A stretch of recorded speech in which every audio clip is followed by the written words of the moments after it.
প্রায় 26,000 জন চাকরি বাতিল করা হয়েছে, কি বলবেন এ বিষয়ে? দেখুন, সব থেকে দুঃখ লাগলেও এটাকে সমর্থনও করতে হবে। তার কারণ আজকে যে 26,000 চাকরি বাতিল হলো, কেন বাতিল হলো, কেন সুপ্রিম কোর্ট বাতিল করলো? হাইকোর্টেও তো ছিল, হাইকোর্ট থেকে সুপ্রিম কোর্টে গেল। এই মাননীয় মুখ্যমন্ত্রী মমতা বন্দ্যোপাধ্যায় এত টাকা নিয়েছে, ওনার ইন্ধন ছাড়া তো হয়নি, ওনার নেতা নেত্রীরা হাজার কোটি টাকা করে নিয়ে এসে আর চাকরি দিয়েছে। কাদের দিয়েছে? আমরা তো ওই চাকরি হারিয়ে যাওয়ার আগেও দেখেছি আপনাদের মিডিয়ার মাধ্যমে, যে স্কুলে, একটা প্রাইমারি স্কুলে বাংলা পড়াতে পারছে না মাস্টার, বাংলা পড়াতে পারছে না, সে মাস্টার হয়েছে। সেটা ধরা পড়েছে। কি করে মাস্টার হয়েছে? তার কোনো কোয়ালিটি নেই, টাকা দিয়ে, তার বাবার টাকা আছে, দিয়ে চাকরি পেয়েছে। তাহলে ওই সমস্ত মাস্টার যদি স্কুলে থাকে, সেই স্কুলের ছাত্রছাত্রীরা কি শিখবে তার থেকে? অ্যাকচুয়ালি মাস্টারমশাইরা, শিক্ষক শিক্ষিকারা তো মানুষ গড়ার কারিগর। আজকে মুখ্যমন্ত্রী হবে কে, প্রধানমন্ত্রী হবে কে, স্বরাষ্ট্রমন্ত্রী হবে কে, এই যে শিক্ষা নিয়ে তো সেই জায়গায় যেতে হয়। এই শিক্ষাটা দেয় কারা? শিক্ষকেরা। সেই জায়গাটাই দুর্নীতি এই মাননীয় মুখ্যমন্ত্রী মমতা বন্দ্যোপাধ্যায় ঢুকিয়ে দিয়েছে। অযোগ্যদের চাকরি, যারা যোগ্য তারা রাস্তায় ধর্ণা দিয়েছে, পুলিশ দিয়ে তাদের পেটানো হয়েছে। এই মুখ্যমন্ত্রী করেছে, এই অভিষেক বন্দ্যোপাধ্যায়রা করেছে, আমরা তো দেখেছি। তো সেই সমস্ত ব্যাপার নিয়ে 26,000-এর মধ্যে আমার মনে হয় 5-6 হাজার মেধা ছিল, আর সব ডুপ্লিকেট, সব দুর্নীতিগ্রস্ত। সেটা নিয়ে হাইকোর্টে গেল, হাইকোর্ট থেকে সুপ্রিম কোর্টে গেল। দিদি হাজার কোটি টাকা খরচা করলো ওই অযোগ্যদের বাঁচানোর জন্য, চোরেদের বাঁচানোর জন্য। সে টাকাগুলো কাজ ছিল, আপনার আমার টাকা। দিদি ওই টালির ঘরের তলায় ছাপায় না যে চোরেদের বাঁচানোর জন্য যে হাজার কোটি টাকা খরচা করলো, রক্ষা করতে পারলো না। তাই এখন বলছে ওই যে সিপিএমের যিনি একজন বলিষ্ঠ যে আছে না, আপনার লয়ার আছে না, বিকাশ রঞ্জন ভট্টাচার্য, তুমি কেন কেস করলে? দিদি বলছে আমি চুরি করব, তুমি কেন বলবে? দিদি বলছে নির্লজ্জ বেহায়া মুখ্যমন্ত্রী হলে এমন কথা বলতে পারে, আমি চুরি করব, তুমি কেন কেস করবে? দেখি রামরাজত্ব চলছে, তুমি চুরি করবে আর বসে থাকবে। ভোট চুরি, গরু চুরি, বালি চুরি, পাথর চুরি, চাকরি চুরি, বাথরুম চুরি, আর কি বাকি আছে ওদের চুরি করতে? নির্লজ্জ বেহায়া মুখ্যমন্ত্রী উচিত এখনই পদত্যাগ করা। বাংলার মানুষ আজকে হাহাকার করছে। তবুও যেখানে চাকরি নিয়েছে 5 লক্ষ, 6 লক্ষ, 20 লক্ষ এরকম টাকার বিনিময়ে চাকরি পেয়েছে, তারা টাকা দিয়েছে, এখন চাকরি হারিয়েছে। তো এই বিষয়ে কি বলবেন? দেখুন, তারা চাকরি হারিয়েছে তো হারাবেই তো। সুপ্রিম কোর্ট তো বারবার করে সময় দিয়েছে, 1 বছর সময় দিয়েছে যে যোগ্য আর অযোগ্যদের বাছাই করে দাও। দিদি কি জানে না বাছাই করতে পারতো না? দিদি সব জানে। সম্প্রতি ইন্দোর স্টেডিয়ামে আমাদের মুখ্যমন্ত্রী মমতা বন্দ্যোপাধ্যায় দাবি করেছেন তিনি যোগ্য অযোগ্যর তালিকা সুপ্রিম কোর্টের কাছে চাইবেন, অথচ সুপ্রিম কোর্ট বলছে যে রাজ্য সরকার যোগ্য অযোগ্যদের তালিকা দেয়নি। তাহলে আমরা কোনটা বিশ্বাস করব? ইয়ার কি হচ্ছে? সুপ্রিম কোর্ট যোগ্য অযোগ্য বিচার করে দেবে? বাথরুম হচ্ছে, বাথরুমে একটা সীমা থাকা উচিত।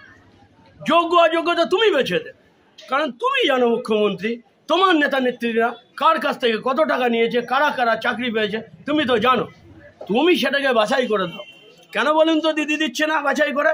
দিদি কিন্তু জানে যোগ্য কারা অযোগ্য কারা, দিদি জানে। ওএমআর মার্কশিটগুলো পুড়িয়ে দিয়েছে, যেটা 20 বছর ধরে রাখতে হয় সেগুলো রাখেনি, কারণ দিদি জানে এক্ষুনি যদি বাছাই করে দেয় দিদি দিতে পারে। কেন বলুন তো দেয়নি? দেওয়ার সাথে সাথেই 1 ঘন্টার মধ্যে তো ওনার নেতা নেত্রীর বাড়িতে এই সাধারণ মানুষ চলে যাবে। অযোগ্য যারা চাকরি পেয়েছে টাকা দিয়ে তাদের বাড়ি চলে যাবে জামার কলার ধরে। শ্রীলঙ্কায় দেখেছেন তো, শ্রীলঙ্কার আইডিয়া আছে? কিছু বছর আগে নেতা মন্ত্রীদের ঘরের মধ্যে ঢুকে আচ্ছা করে পেদিয়েছিল, ল্যাংটো করে ফেলেছিল। তো ওনার নেতা নেত্রীদের ল্যাংটো করে ফেলে দেবে 1 ঘন্টার মধ্যে, উনি যদি ডিসাইডেড করে দেয়, যোগ্য যোগ্য বেছে দেয়। তাই উনি এই কাঁকড় আর চাল একসঙ্গে দিয়ে হজবরল করে আরও কিছুদিন বেঁচে থাকার লাইন করছে, বাঁচতে পারবে না। এই মুখ্যমন্ত্রী মমতা বন্দ্যোপাধ্যায়, অভিষেক বন্দ্যোপাধ্যায় বাঁচতে পারবে না।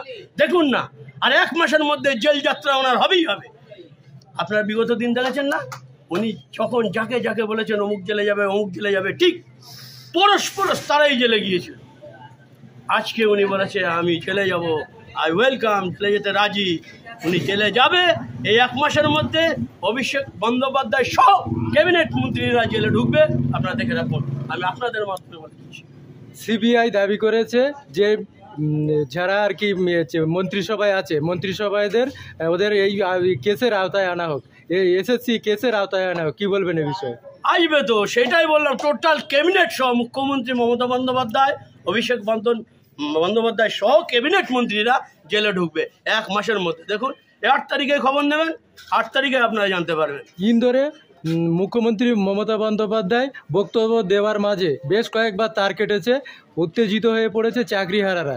এই চাকরিহারাদের তাদের একটাই দাবি ছিল, আমাদের চাকরি দিন। মমতা ব্যানার্জি নিঃসন্দেহে প্রতিবারই বলেছেন আপনাদের চাকরি খোয়া যাবে না। তাহলে কি তারা চাকরি পাবে, বা সেই সরকার চাকরি দেবে বলে মনে করছেন, বা দেওয়ার ক্ষমতা আছে কি? দেখুন, একবার তো ওদের কেটেছে, মানে রক্ত শোষণ করেছে। এই নেতাজি স্টোরিয়ামে আরও একটা টুপি পড়ালো, আরও একটা, মানে ওখানে জানেন 500 টাকা করে পাঁচ বিক্রি হয়েছে। তৃণমূলের ওই মুখ্যমন্ত্রী মমতা বন্দ্যোপাধ্যায়ের ভাইয়েরা বোনেরা ওখানে পাঁচ বিক্রি করে 500 টাকা করে। একে তো তারা শেষ, তাদের বাড়িতে উনুন জ্বলছে না, এমন এমন ফ্যামিলি চাকরি হারিয়ে বিধ্বস্ত পরিবার, তাদেরকে ওখানে ডেকে আরও একটা টুপি পড়ালো এবং তাদের কাছ থেকে আরও 500 টাকা করে কাটমানি খেলো। কিছুই হলো না, কিন্তু ওখানে ওদের আশ্বাস দিল। পারে, যেখানে সুপ্রিম কোর্ট রায় দিয়েছে, সুপ্রিম কোর্টের রায়ের উপরে যেতে পারে কেউ? তিনি আরও সংবিধানটাকে অপমান করছে। ওই জন্য তো বলছি ক্যাবিনেট সহ ওরা ঢুকবে, আপনি অপেক্ষা করুন, আর কয়েকদিন অপেক্ষা করুন, ঢুকবে।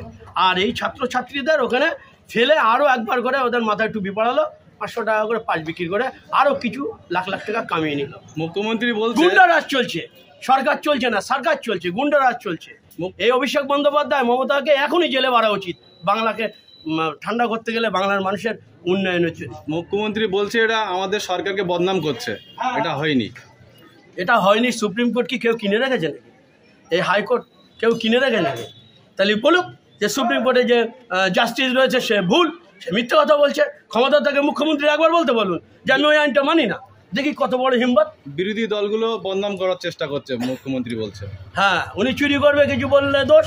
এই আজকে আমরা ডেপুটেশন দিলাম নগর পঞ্চায়েতে, এখানে ওই দাঁড়িয়ে রয়েছে, ওই দেখো যে ক্যান্সার, ওর একটা পা নেই, ওর বাড়িতে যান, ঘর মানে কি অবস্থা পরিবেশ। ওর নাম ছিল ঘরে, ওর ঘরের থেকে নামটা কেটে দিয়েছে, মানে যে টাকা দিয়েছে তার আবার ঘর দিয়েছে। তাই এই প্রধানের বিরুদ্ধে যদি বলা হয় তা বলবে আমাদের বদনাম করছে। আরে সত্যি কথা বললে বদনাম? এটা গরিব মানুষ, তার ক্যান্সার, তার পা নেই, তার ঘরটা তুমি কেটে একজনের বড় লোক তার কাছ থেকে টাকা নিয়ে তার ঘরটা দিচ্ছ, আমি বললে খারাপ? 1000 বার খারাপ হবো, 1000 বার বলবো। বাংলার মানুষের স্বার্থে, উন্নয়নের স্বার্থে বারবার বলবো, ওদের কিছু করার থাকলে করে নেবে। Thank you.